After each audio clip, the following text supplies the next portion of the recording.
All right, everybody. So I have just a few updates on the University of Idaho student murders on that situation. So this is going to be a very informal video because I'm still out of town for Thanksgiving at my mom's house. Obviously didn't feel like putting on makeup or fixing my hair or anything like that. But I wanted to put out something on my new channel because on this true crime channel that I've started, I'm going to be covering this situation a lot. I think that we are definitely in the early stages of this story.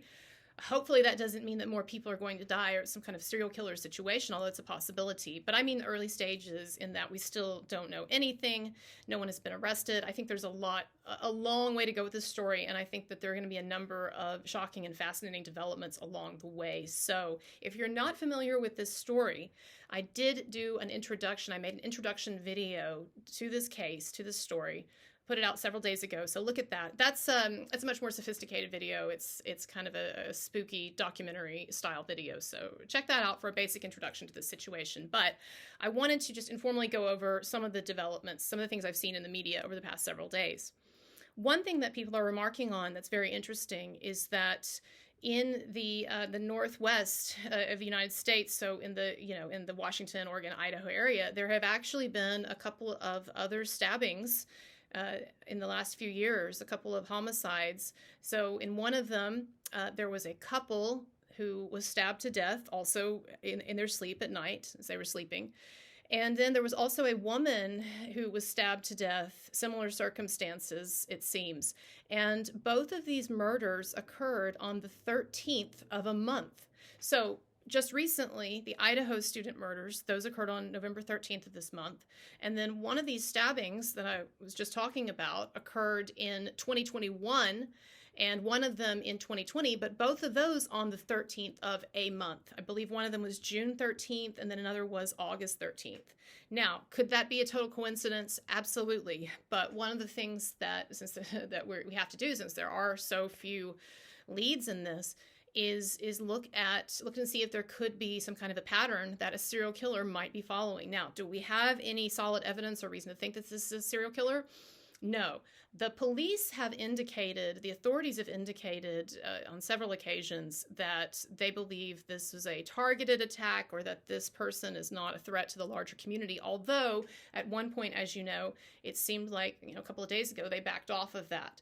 So I don't know if the police and the authorities have an idea of who the suspect probably is, and they just don't have enough action to move on that, or if they really don't know, and this could be a serial killer.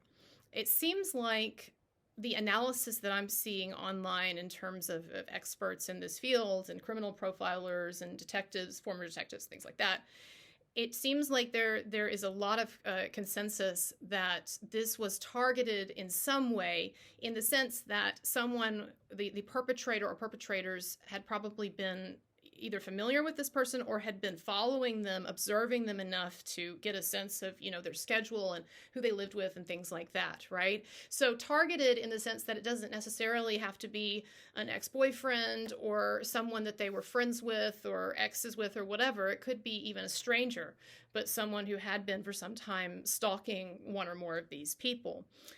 Or, of course, it could be just an entirely random attack. You could have a serial killer out there and someone who just wanted to kill some people and saw this house, snuck into it, and did what he did. But we just don't know. So it could be a lot of different things. And that's why people are also looking at this possible serial killer angle and trying to see if there are patterns such as we might find with these stabbings, which occurred in, I believe, Washington and Oregon, and again occurred on the 13th of a month, but it could just be a coincidence, of course. I'm seeing online that a number of people are on Twitter are accusing one of the ex-boyfriends, and I don't want to use his name, but you can look it up. One of the ex-boyfriends of possibly being the killer, even though the police, the authorities, said that he had been ruled out. So I'm going to be looking into this theory more. I don't want to say more about it until I've had a chance to look at it. It seems like there are some shady comments that this guy has made online at times and some other points of suspicion, but really it's just speculation. And again, I don't want to say his name. I don't want to get into that. when to me it seems pretty baseless, right? But I am going to look at that more, and there, of course, there are other people in the mix with this as well. For instance, there was a Twitch video stream from I believe, a food truck the night of the murder. Two of the victims went to this food truck. Two women went to this food truck and ordered food, and there was a man, a guy, looks like a student or the age of a student, kind of standing in the background with a hoodie on, who didn't appear to be with anyone, and did seem like he was kind of watching them. So the police say that they have excluded this guy, that they have followed up on that lead, and that he is not a suspect. So anyway, but that's something that people have been talking about online too, speculating whether or not that was a dangerous person, or that was the perpetrator on that Twitch stream from the food truck that night. Because after the food truck, two of the victims got a ride home from a private party, meaning it wasn't an Uber driver or a taxi, and got a ride home. That person has also been cleared by the authorities, apparently, they say. And so the two of the victims got a ride home. And then the other two victims came home together, right? So we had both of them come, all four of them coming home at around the same time, and then unfortunately killed around the same time, like an hour or so later. People have also, when it comes to the ex-boyfriend that I was talking about, people have remarked on the fact that two of the victims called him multiple times before they were killed. And so it's estimated that they were killed sometime after 3 o'clock, like between 3 and 4.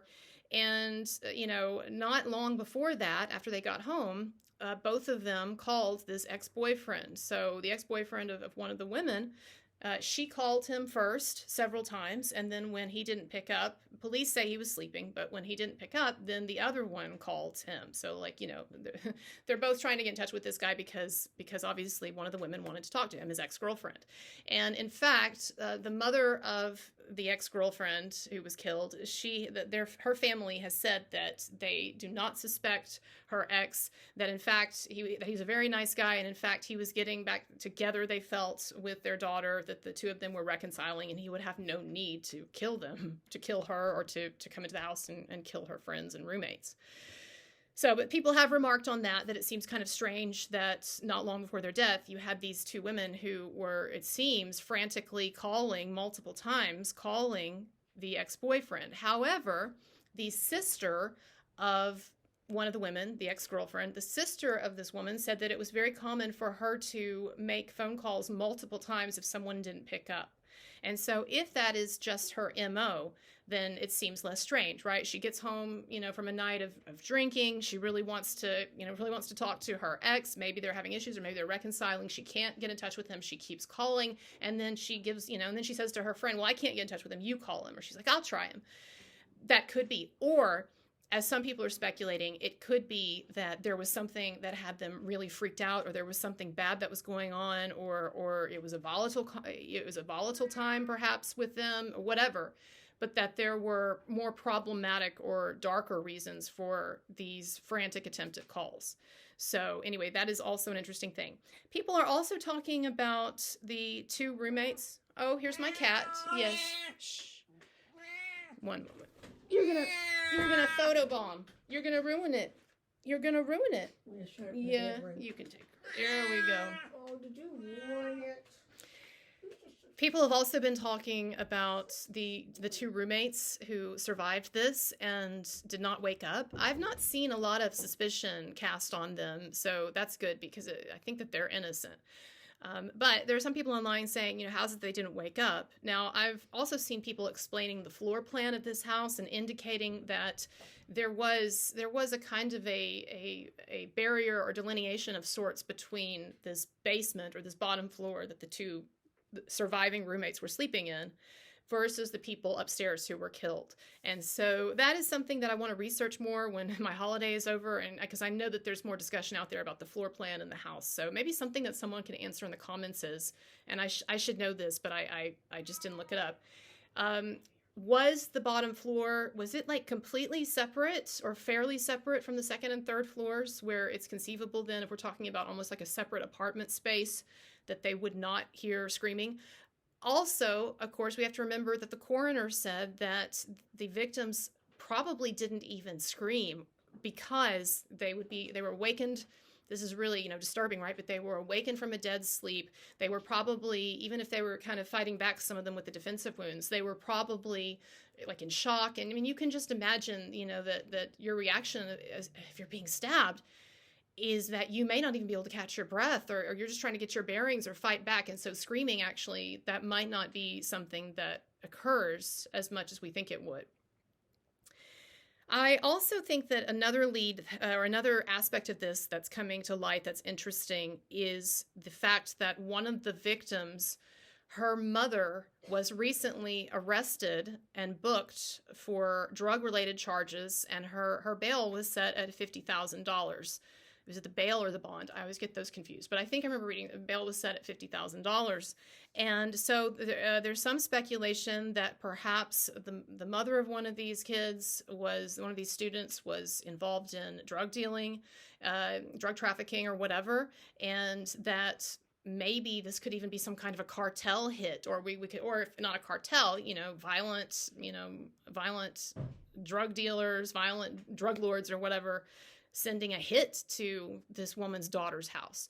There's also been speculation that maybe there was some drug dealing, drug trafficking going on at this house, the level of like college students selling to other college students or whatever. Again, I don't want to besmirch anyone's reputation with what is just rumor, but it's not a rumor. It is verified fact that the mother of one of these victims, was arrested and booked on drug charges. So whether that means anything for this case or it doesn't, we don't know.